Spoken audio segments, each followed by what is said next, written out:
పూలే దంపతులు ఏది చాలా ఈ వివక్ష వ్యతిరేకంగా ఆ రోజులలో ఒక ఏమంటారు మెయిన్ నిజంగా ఇక్కడ మనం ఒకటి అప్రిషియేట్ చేయాల్సింది ఏంటంటే అది పూలే దంపతులు కానీ రాజా రామ్మోహన్ రాయ్ గారు కానీ కందుకూరి వీరేశలింగం వీళ్ళు ఏంటంటే బ్రాహ్మిన్స్. ఎవరు రాజా రామ్మోహన్ రాయ్ గారు బెంగాల్లో. ఓకే, అట్లనే ఈ యొక్క ఇది కందుకూరి వీరేశలింగం పంతులు పేర్లోనే ఉంది కదా, పంతులు ప్రకాశం పంతులు అంటే బ్రాహ్మిన్. ఓకే, సో వీళ్ళు ఎవరికి వ్యతిరేకంగా పోరాడినరు?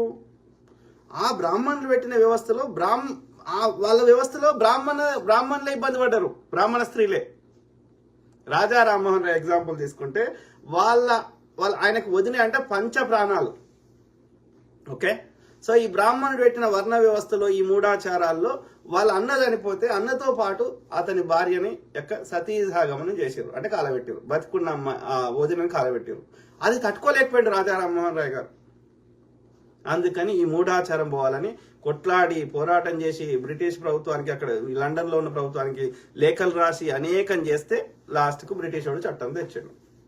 అంటే ఎంత వీని నమ్మకం ఏంది ఈ ఆర్య బ్రాహ్మణుడిది ఏంటంటే వాడి యొక్క ఇది వయసులో ఉన్న మగోడు చచ్చిపోయినాక ఇది ఆమె కోరికలు ఉంటాయి కాబట్టి వేరే వాడితో సంకరణం చేస్తే, అంటే శృంగారం చేస్తే వర్ణ సంకరణం అవుతుంది అనేది వాని బాధ.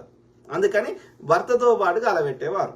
అంటే ఎంత పిచ్చినా కొడుకులో అర్థం చేసుకోండి మీరు, అర్థం కదా. సో దానికి వ్యతిరేకంగా within the same Brahmin కమ్యూనిటీలో ఈ మూఢాచారం పోవాలని కొట్లాడిండు. మిగతా కమ్యూనిటీల కోసం కొట్లాడలే రాజా రామ్మోహన్ రాయ్ గారు. Same thing with Kandukuri Veeresalingam Pantulu. బాల్య వివాహాలు, ముసలోనికి చిన్న పిల్లని ఇచ్చి పెళ్లి చేసేవాళ్ళు. కన్యాశుల్కం, పెళ్లి కూడా కాదు అది, దయచేసి పెళ్లి కూడా అనద్దు. ఎందుకంటే కన్యాశుల్కం, యు ఆర్ గివింగ్ మనీ, డబ్బులు ఇచ్చి కొనుక్కునేవారు చిన్నపిల్లలు. ముసలోడు ఉంటాడా? చచ్చిపోతే ఆ పిల్లని ఏం చేస్తారు? గుండు కొట్టించి తెల్ల చీర కట్టి రెస్ట్ ఆఫ్ ద లైఫ్ అట్లా ఒంటరికి బతకాలి. కాబట్టి within the Brahmin community అంటే స్త్రీలను కూడా ఈ బ్రాహ్మణుడు 1% కూడా బ్రాహ్మణ స్త్రీలనే, మళ్ళీ వేరే స్త్రీల గురించి వేరే స్త్రీలు దళిత స్త్రీలు వాళ్ళ గురించి మనం మాట్లాడేయడానికి కూడా ఏం లేదు ఆడ. నేను బ్రాహ్మణ స్త్రీల గురించి చెప్తున్నా. బ్రాహ్మణ స్త్రీలనే అంత అణిచివేసిండు వాడు. అంటే మిగతా దళిత స్త్రీలు శూద్ర స్త్రీలను గురించి మీరు ఆలోచించండి ఒక్కసారి. ఎందుకంటే వాడు వచ్చేటప్పుడు వాళ్ళ స్త్రీలను తీసుకురాలి ఈ దేశానికి. ఓకే, సో ఆ క్రమంలో ఏం చెప్తున్నా, ఈ పూలే దంపతులు ఎట్లా కొట్లాడి ఇక్కడ రెండు చెప్పదలుచుకున్నా. ఒకటి, బ్రాహ్మణుల పరిపాలనలో అది కేరళలో వడయార్లైనా సరే, ఇక్కడ ఈ పేష్వాలైనా సరే. ఆ పేష్వాలకి ఎందుకు వచ్చింది అసలు మెయిన్ మనం ఎక్కడ స్టార్ట్ చేసిన కాన్వర్సేషన్ అనేది, ఒకటి శివాజీ గారు వాళ్ళ డాడీ కానీ ఆయన కానీ ముస్లింలు అన్నదమ్ములు ఎక్కున్నాము. శివాజీ మహారాజ్ శూద్రుడు, ఆయనకు పట్టాభిషేకం చేయడానికి వీళ్ళు ఒప్పుకోలేదు. శూద్రుడికి వీళ్ళ వర్ణ వ్యవస్థలో ఆ శూద్రుడు రాజు చేయడానికి రాజుగా పనికిరాడు, క్షత్రియుడు తప్ప. కాబట్టి అతన్ని చేయాలంటే ఇంకా లాస్ట్ కు ఆయన ఎత్తు బంగారము కాసులు వజ్రాలు వైడూర్యాలు ఇస్తా అంటే కాశీ నుంచి గంగాధర భట్టు అనే వాడిని తీసుకొచ్చారు. వాడు లాస్ట్ కు ఎడమ కాలితోటి బొట్టు పెట్టాడు. అర్థమైందా? కానీ ఈ శూద్రుని కింద నేనెందుకు పనిచేయాలి? అప్పుడు ఏం చేసిండు వాడు? రూల్ కొంచెం మార్చిండు. ఏమని? ఈ శివాజీ మహారాజుకి ఎక్కడనో క్షత్రియునికి లింక్ ఉంది అని తన యొక్క రూల్స్ మార్చిండు. ఎందుకంటే అన్ని పైసలు ఇచ్చేవారికి. ఓకే, సో ఇది వీళ్ళ బతుకు. అయినప్పటికీ వాళ్ళ మనసులో ఉంటది కదా, శూద్రుని కింద మనం ఎందుకు పనిచేయాలని, ఎన్ని పైసలు ఇచ్చినా సరే. అందుకని ఆ శూద్రుని పరిపాలన లేకుండా చేయడానికి శతవిధాల ప్రయత్నం చేసి అతనికి 4 భార్యలు శివాజీ మహారాజుకి, అందులో ఒక భార్యతోటి అందులో ఏమంటారు మహమ్మద్ షా పరిపాలనలో ఉన్నటువంటి ఒక కులకర్ణి అనే బ్రాహ్మణ్ తోటి కుమ్మక్కై ఆమె ద్వారా వాళ్ళ కుటుంబ తగాదాలని తనకు అనుకూలంగా వాడుకొని శివాజీ మహారాజుకు విషం ఇచ్చి చంపారు ఈ బ్రాహ్మణ్. ఎందుకని? వాడి శూద్రుని కింద వాడికి ఉండడానికి ఇష్టం లేదు. వీనికి శివాజీ మహారాజు అంతా దేహదారుఢ్యం లేదు, కొట్లాడే శక్తి లేదు, గొరిల్లా యుద్ధ నైపుణ్యాలు తెలియవు.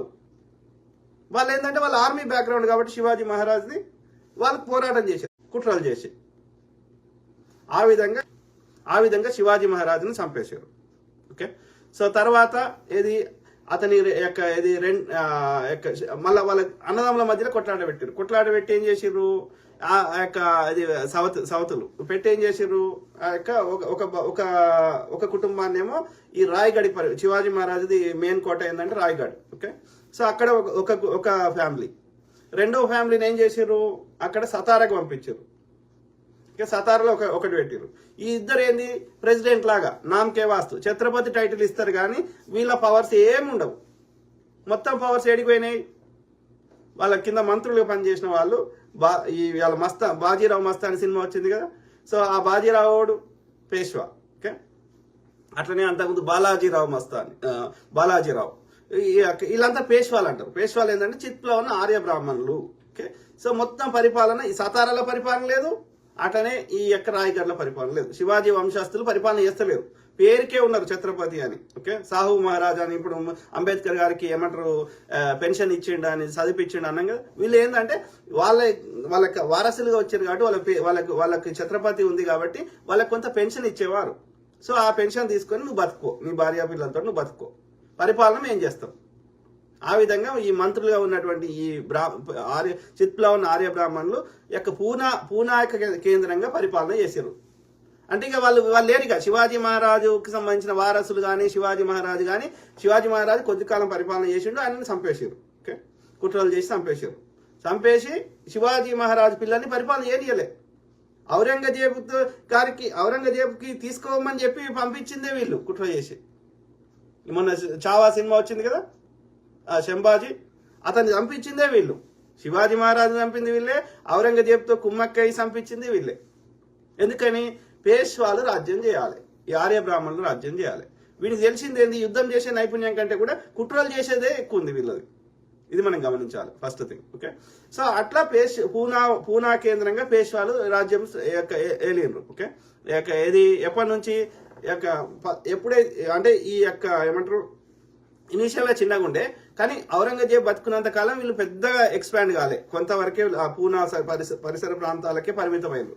ఎప్పుడైతే 1705లో మన యొక్క ఔరంగజేబ్ చనిపోయాడో అప్పుడు వీళ్ళు వీళ్ళ యొక్క వీర ప్రతాపాన్ని చూపించారు. ఎప్పటిదాకా 1757 లేకపోతే ఈ బ్రిటిష్ వాడు వచ్చి మళ్ళీ ఈ మరాఠా సామ్రాజ్యాన్ని గుంజుకునేంత వరకు, అంటే అప్పుడే జరిగినాయి ఈ పానిపట్టు యుద్ధాలు, ఇవన్నీ అప్పుడే జరిగినాయి. ఓకే, సో అంటే ఈ మరాఠా సామ్రాజ్యాన్ని కన్ఫెడరసీ అంటే 4 ఇంకా వేరే రాజ్యాలతోటి గైక్వాడ్లు గుజరాత్లో, తర్వాత ఈ బరోడా మధ్యప్రదేశ్లో వాళ్ళ పేరు మర్చిపోతాయి. సో 4 వాళ్ళతోటి కుమ్మక్కై ఒక కన్ఫెడరసీకి ఏర్పడి మొత్తం భారతదేశాన్ని పరిపాలించే ప్రయత్నం చేసినప్పుడు ఆ యొక్క అప్పటికే వెల్ ఎస్టాబ్లిష్డ్ అయినటువంటి మొఘల్ నుంచి విడిపోయిన పతనమైనాక ఔరంగజేబ్ తర్వాత ఇక మొఘల్ సామ్రాజ్యం బలహీన అవ్వకుండా వచ్చింది. అంటే స్వతంత్రాన్ని ప్రకటించుకున్నారు ఇప్పుడు బేగం హజరత్ మహల్ ఇట్లాంటి వాళ్ళందరూ. సో అప్పుడు ఇక వాళ్ళందరికీ కోపం వచ్చింది. మొఘల్ సామ్రాజ్యంలో వెల్ ఎస్టాబ్లిష్డ్ అయిన వాళ్ళని కూడా చాలా ఇబ్బంది పెట్టాడు. వీడు ఏం చేస్తాడు, పోతాడు, యుద్ధం చేస్తాడు, నాకు పన్ను కట్టమంటాడు, ఇంక్లూడింగ్ మన నిజాం గారిని కూడా.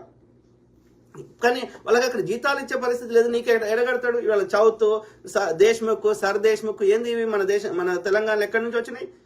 ఈ మరాఠాలే. పిండారీలు రకరకాలుగా ప్రజల్ని దోసుకోవడము, ఇక పక్క రాజ్యాలను పోయి యొక్క అద్దుకు మించి శిస్తు కట్టమనడం, ఇవన్నీ తట్టుకోలేక నిజాం గారు ఏం చేశారు, బ్రిటిష్ అంతటి ఫస్ట్ సైన్య సహకారి కింద సైన్ చేసింది నిజాం గారు. ఎందుకంటే ఈ ఇద్దరికి ఎట్లా ట్యాక్స్ కడతాడు, ఆడ ఇది టిప్పు సుల్తాన్ మైసూరు రాజ్యం ఒకటి దండయాత్ర చేస్తాడు, ఈడ మరాఠా ఒకటి చేస్తాడు.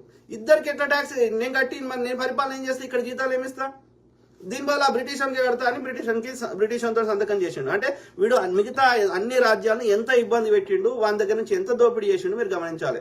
1705 నుంచి ఆ యొక్క బ్రిటిష్ వాడు మళ్ళీ మరాఠా సామ్రాజ్యాన్ని గుంజుకునేంత వరకు, అంటే 1780 ఆ ప్రాంతాల వరకు.